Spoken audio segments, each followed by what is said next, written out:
how to add Instagram page on your website menu on Wix. Hello guys, so all what you have to do is simple. Go to wix.com, log into your account. As you can see right here, this is the website homepage. Now first thing you have to do is go to the top here, click on add and click page.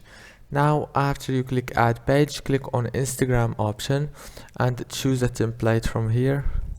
Let's choose for example this one, and wait a few seconds until it start adding this feature to your website.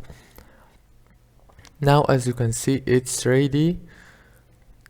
All what you have to do now is click settings and now add your Instagram from here, so all your posts will be shown right here.